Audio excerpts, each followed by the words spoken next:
நேற்று நாம் தியானித்த வண்ணமாக பிதா பூரண சர்க்குணராய் இருக்கிறது போல நீங்களும் பூரண சர்க்குணராய் இருங்கள் என்று சொல்லி ஆண்டவராகிய இயேசு கிறிஸ்துவின் வார்த்தையை நாம் பார்த்தோம். ஆம், இந்த உலகத்தை உண்டாக்கின தேவன் யார் என்றால் பூரண சர்க்குணம் உள்ளவராய் இருக்கிறார். இந்த உலகத்தில் மனிதனுக்காக எல்லாவற்றையும் அருமையாக அழகாக மக்களுடைய வாழ்விலே நன்மையை கொடுக்கும்படியாக இந்த உலகத்தை படைத்த தேவனை குறித்து நாம் பார்க்கிறோம். அவர் யார் என்றால் பூரண சர்க்குணராய் இருப்பது போல நீங்களும் பூரண சர்க்குணராய் இருங்கள் என்று சொல்லி நாம் பார்த்தோம். இந்த வரையிலும் கூட 2 கொரிந்தியர் 9:8 மேலும் நீங்கள் எல்லாவற்றிலையும் எப்பொழுதும் சம்பூர்ண உடையவர்களாயும் சகலவித நற்கிரிகளிலும் பெருகவளாய் இருக்கும்படிக்கு உங்களிடத்திலே சகலவித கிருபையும் தேவன் பெருக செய்ய வல்லவராய் இருப்பதாக சொல்லப்படுகிறது. தேவன் நமக்குள்ளாக ஆசீர்வாதத்தை பெருக செய்வதை விட நமக்குள்ளாக நற்கிரியை செய்ய அவர் விரும்புகிறவராய் இருக்கிறார். அது நம் வாழ்க்கையிலே பெருக தேவன் விரும்புகிறவர் இருக்கிறார். நம் வாழ்க்கையிலே தேவன் நன்மையும் கிருபையும் தொடரும் என்று சொன்னார். அதுபோல் நம் வாழ்க்கையிலே நாம் நற்கிரியை செய்யும்படியாக பெருகும்படியாக சோர்ந்து போகாதபடிக்கு நாம் தொடர்ந்து நன்மையை செய்யும்படியாக நன்மை செய்வதிலே சோர்ந்து போகாதீர்கள் என்று சொல்லி நாம் பார்க்கிறோம். அப்படியாக நம் வாழ்க்கையிலே ஆசீர்வாதங்களை பெருக செய்துவிட நமக்குள்ளாக நற்கிரியைகளை பெருக செய்ய தேவன் விரும்புகிறார்.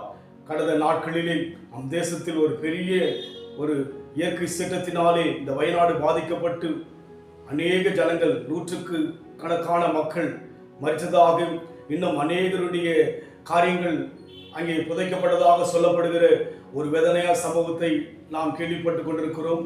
அந்த இடத்திலே பார்க்கின்ற போது அந்த பாதிப்பில் இருக்கிற ஜனங்களை மீட்கும்படியாக நம் தேசத்தினுடைய இராணுவ வீரர்கள் இரவும் பகலுமாக அங்கே அவர்கள் பாடுபடுவதையும், ஏறக்குறைய பனி மழை இப்பேற்பட்ட சூழலைக்குள்ளாக அவருடைய நற்கிரிகள் பெருகிக் கொண்டே இருக்கிறது. யாரும் சோர்ந்து விடாதபடிக்கு பயந்து விடாதபடிக்கு அங்கே கடந்து போவதை பார்க்கிறோம். அதோடு மாத்திரமல்ல, அநேக உதவி கரங்களை அங்கே கடந்து போய் உதவி செய்வதை பார்க்கிறோம். தங்களுடைய ஜீவனை கூட அவர்கள் பொருட்படுத்தவில்லை.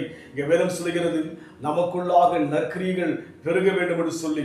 அதோடு மாத்திரமல்ல, அங்கே சொல்லப்படுகிறது நீங்கள் எல்லாவற்றிலும் எப்போதும் சம்பூர்ணம் உடையவர்களாயும் சகலவித நற்கிரியிலும் பெருகளாயும் இருக்கும்படியாக சொல்லி பார்க்கிறோம். தேவன் அதை தான் நம்மிடத்தில் எதிர்பார்க்கிறார்.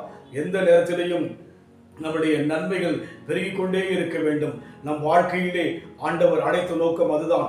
இயேசு கிறிஸ்து பூமியில் வாழ்ந்தபோது நன்மை செய்கிறவராகவே சுற்றி திரிந்தான்னு சொல்லி பார்க்கிறோம். அதனால் இன்றைக்கு நம் வாழ்க்கையிலே ஆசீர்வாதம் பெருகதை விட நமக்குள்ளாக நற்கிரியைகள் பெருகும்படியாக தேவன் விரும்புகிறார். அது ஒரு கிருபை என்று சொல்லி பார்க்கிறோம்.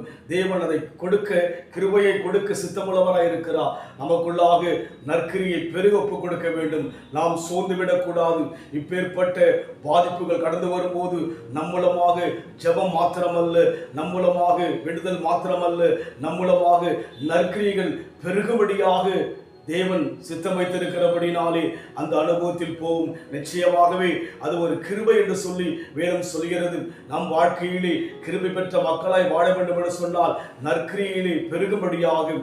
நாம் நம்மை சார்ந்தவர்களுக்கு, நமக்கு தெரிந்தவர்களுக்கு மாத்திரம் நற்கிரியை செய்வதல்ல. பாதிக்கப்பட்டவர்கள், வேதனையில் இருக்கிறவர்கள், இப்பேற்பட்ட நிலைமையிலே சோதனையிலே சிக்கி தவிக்கிற அநேக மக்களுக்கு நாம் நற்கிரியை செய்யும்படியாக தேவன் அதைதான் உலகத்தில் செய்தார். நாமும் அந்த அனுபவத்தில் போக நம்மை கொடுப்போம். கிருபையானிலை நிற்கிறோம், தேவ கிருபையானிலை நிற்கிறோம், கிருபையானிலை நிற்கிறோம், தேவ கிருபையானிலை நிற்கிறோம். நீதிமானையாக்கியது உங்க கிருபை, நித்தியத்தில் சேர்ப்பது உங்க கிருபை. நீதிமானையாக்கியது உங்க கிருபை, நித்தியத்தில் சேர்ப்பது உங்க கிருபை. கிருபை கிருபை கிருபை கிருபை கிருபையானிலை நிற்கிறோம், தேவ கிருபையானிலை நிற்கிறோம். தேவன் நமக்குள்ளே நற்கிரியை செய்யும்படியாக கிருபையை பெருக செய்ய விரும்புகிறார்.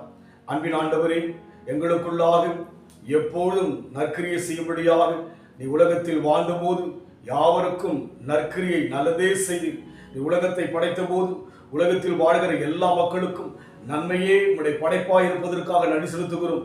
உம்முடைய படைப்பிலே மனிதனுக்கு எந்த தீங்கும் தீமையும் கிடையாது ஐயா. அதனால் நீ இந்த உலகத்தை நன்மையாகவே உண்டாக்கினபடியினாலே உங்களை ஆராதிக்கிற நாங்கள், உம்மை பின்பற்றுகிற நாங்கள் எப்போதும் நற்கிரியை செய்யத்தக்கதாக அந்த கிருபையை மேலும் எங்களுக்குள் பெருகும்படியாக இப்போ கொடுக்கிறோம். பொறுப்படுத்திக் கொள்ளுங்க இயேசுவின் நாமத்தில் பிதாவே, ஆமென். கர்த்தர் ஆசீர்வதிப்பாராக.